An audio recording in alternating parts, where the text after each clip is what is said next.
So what I'm going to do is, first thing I'm going to do is explain to you what most Christians believe about their religion, okay? This is called the Orthodox or the canonical perspective. Okay, so this is what you're taught officially by the church. Christianity has many different factions, but they all believe in a certain interpretation of the Bible, okay? Then what I'm going to do is I'm going to show you the apocryphal. Apocryphal just means hidden, okay? Or secret, or esoteric. Just the secret knowledge that is kept within these secret societies. All right, so the Orthodox canonical comes from a reading of the Bible. And the Bible, at its core, is a story of the covenant between God and humans, okay? Covenant. Covenant means contract or understanding. So throughout the Bible, there are a series of covenants, okay? The first covenant is between Adam and God. So you may have heard of the story of the Garden of Eden, right? God creates the universe, then creates the Garden of Eden where he puts Adam and Eve. And God says to Adam and Eve, this is paradise. You don't have to work. Just enjoy life. The food is free. The food is plentiful. Every day you'll be happy and free of want. You will live forever. But there's only one thing that you must not do, and only one thing, okay? Whatever you do not eat from the tree of knowledge of good and evil. Just don't do that and you'll be okay. So of course, what do Adam and Eve do? They eat the stupid fruit, okay? So then what God does is he banishes Adam and Eve from the Garden of Eden, and now they're forced to work to grow food to feed themselves, okay? And this leads to society, okay, development of society. God looks down from the heavens and sees that humans now are going to war. They are fighting, they have private property. And God says, I don't want this crap. This is not why I created humans, okay? So he's like, you know what, I'm going to destroy everyone and start over. But then he sees a human that he likes named Noah. And this leads to God saying to Noah, build a ship, build an ark, and save yourself because I will flood the universe. I will destroy the world. So God destroys the world and Noah lives. And then God says to Noah, you know what? That's kind of silly. I shouldn't destroy the universe. I promise never ever destroy the world again. Okay, that is his covenant with Noah.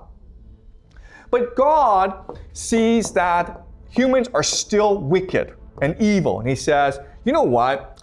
I need to find a man who is good. And I need him to grow a nation that can be the light of the world, that will be the best example of what it means to be a good person.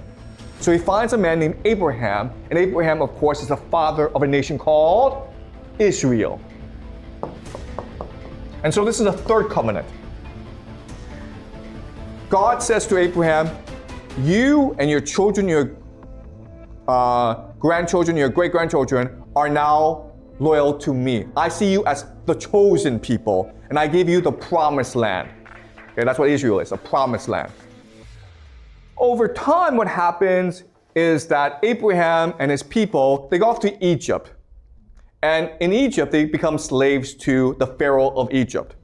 And then God is like, you know what, I should check up on the Israelites and see how they're doing. He looks down and he says, oops, they're now slaves to the Pharaoh. So I need now to fix this, okay? So he appoints a man named Moses to free the Israelites from Egypt and take them back to the promised land.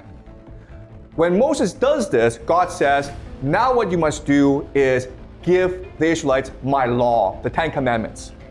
Okay? The law. Because otherwise, I can't trust you guys to behave. Okay? So now this is the fourth covenant.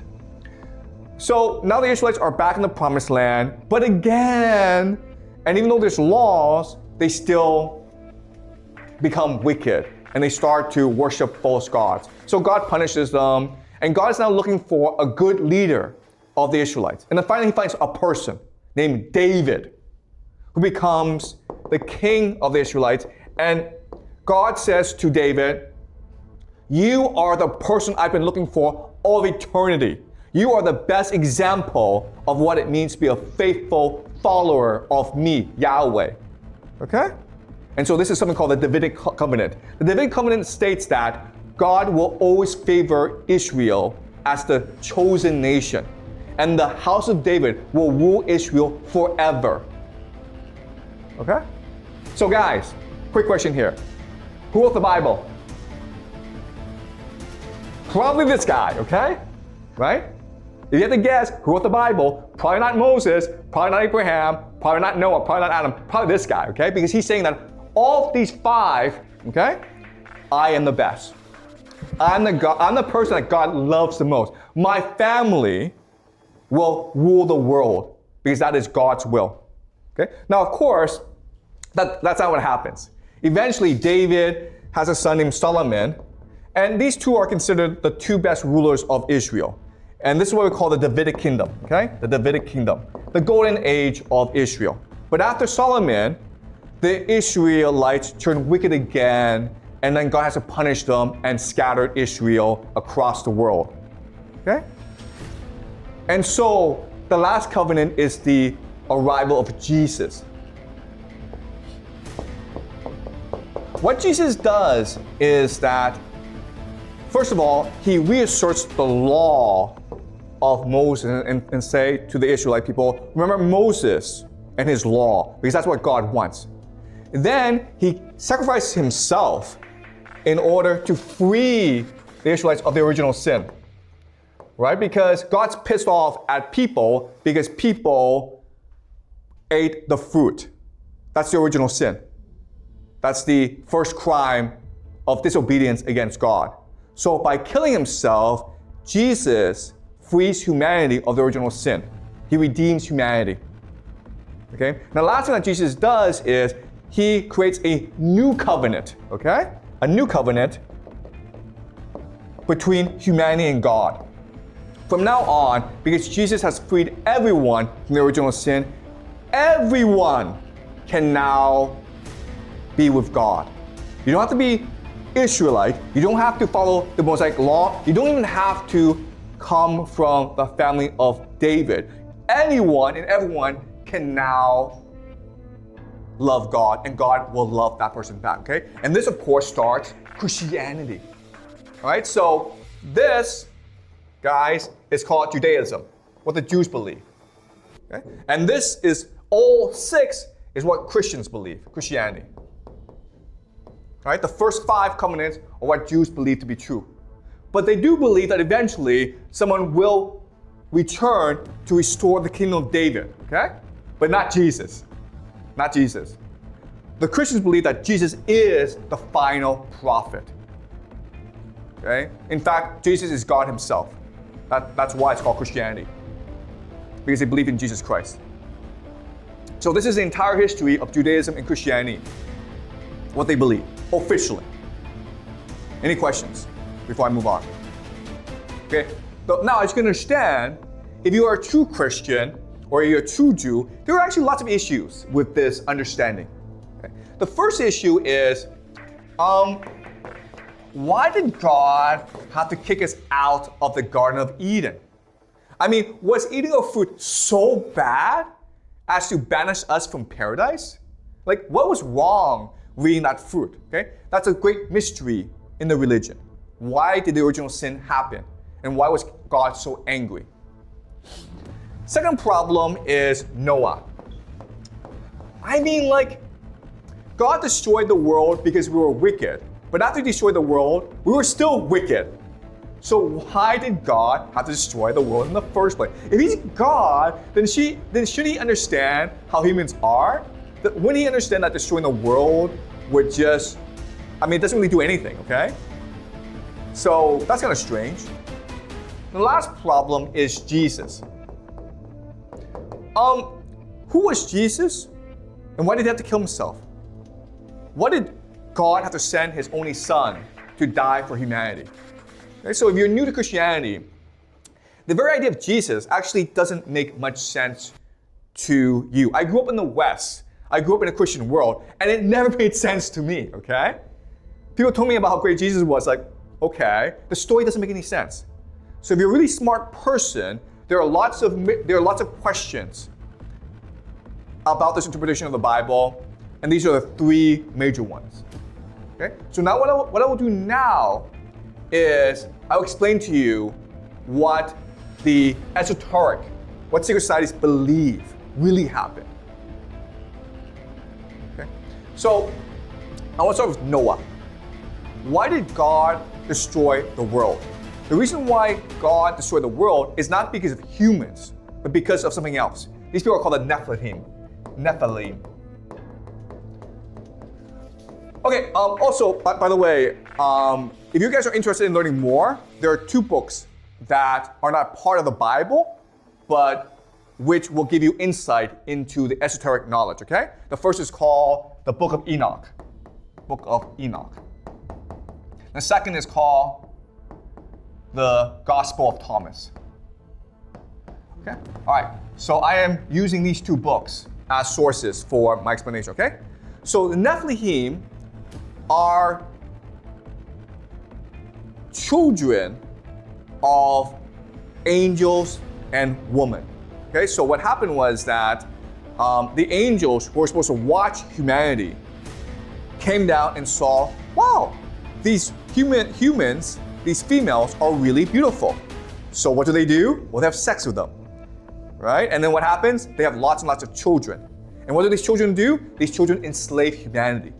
These people are called Nephilim, okay? So if you want to understand what happened, let's do a thought experiment. Let's just say that there's this group of superhumans called the Avengers. You know, Spider-Man, Iron Man, Captain America, Thor, okay? And they fight Thanos and they save the world. And now what do? Well, they're bored, so they start to have lots and lots of sex. They have lots and lots of children. And these children now are like demigods, right? So what do? Well, they enslave humanity.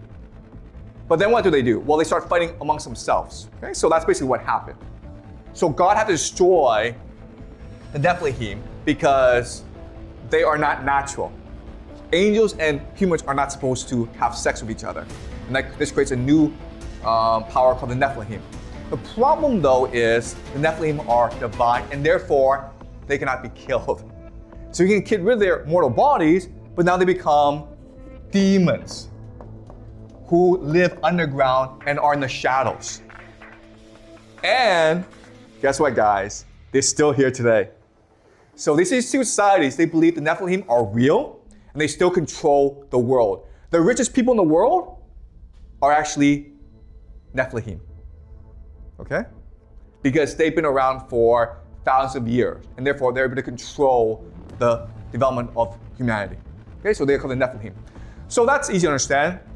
But now the question then is, wait a minute, why did Adam eat that fruit, and why did Jesus have to kill himself? Well, now it gets really complicated. Okay?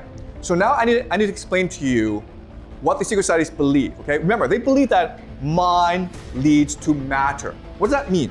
Okay, let me explain what this means. Mind leads to matter.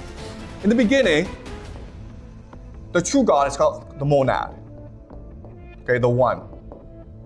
So just think of this as the core of the universe, the sun, the divine sun.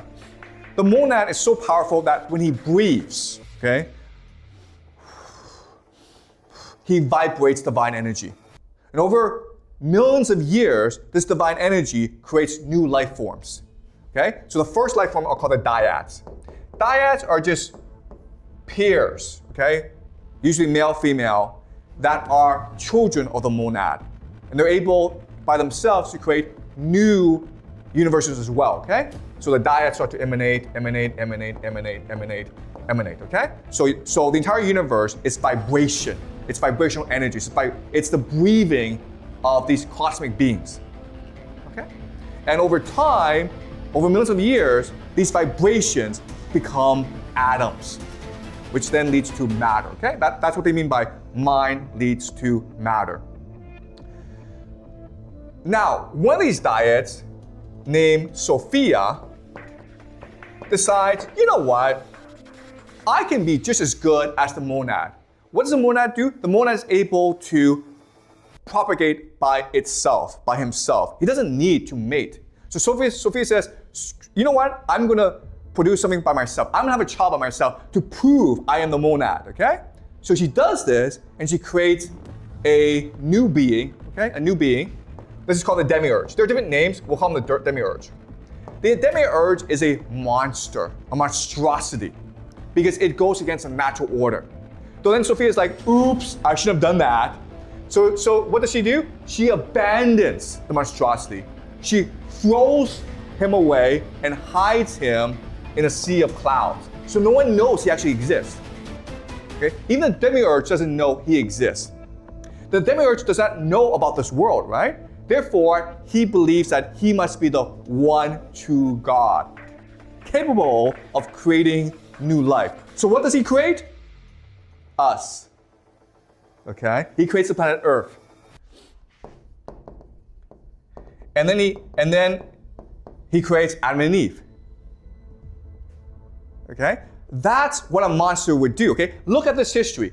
What kind of God would kick someone out of paradise for eating a fruit? A monster would do it, right? What kind of God would kill a people for no particular reason? A monster would do that, okay? What kind of God would demand that a people be loyal to that person? A monster. What kind of God would enforce his will on a people? A monster. What kind of God would say to someone, you're the only person I like, everyone else I hate? A monster would do that. Okay? So, in other words, the true secret that these secret societies are trying to keep is the God we worship today is the false God. And we are actually in a prison created by this false God. And that's who Jesus was. Jesus was a cosmic being sent by the monad to tell us the truth about the world. And that's why he died, because the Roman Empire could not allow people to see the truth. If I told you the truth, you would know it right away. You would wake up. Therefore, the truth tellers must be killed. Okay? So that's what these secret societies believe. They believe that the monad exists, and the mind of the monad is what creates the universe. And Jesus was sent to remind us that even though we're in a prison, there's still the monad in you. There's a spark in you, a divine light in you that you can activate. And if you activate it, then you will return to the monad. You will see the truth for yourself. And when you die, your soul, which is part of the monad, will want to return to the monad and can escape this world. But to activate this light, you must be a good person. You must love one another. You must reject money and materialism. And grades, okay? Grades in school. You must reject competition. You must reject material wealth in order to pursue spiritual happiness. Okay? That was the message of Jesus. Now you can imagine that the powers that be, the Nephilim, were not like this, okay? It's a direct threat to Nephilim, who now control the prison created by the demiurge. It's also a direct threat to the demiurge. And that's why these secret societies have been, over the centuries, been repressed, been executed, okay, been massacred. But they believe that it is their duty to protect this secret, because only by protecting the secret can humanity be ultimately saved. Right? Does that make sense? Okay, any questions? Right? So you have the official version, which is what you're taught in school, but now you have the secret version that is only taught in secret societies.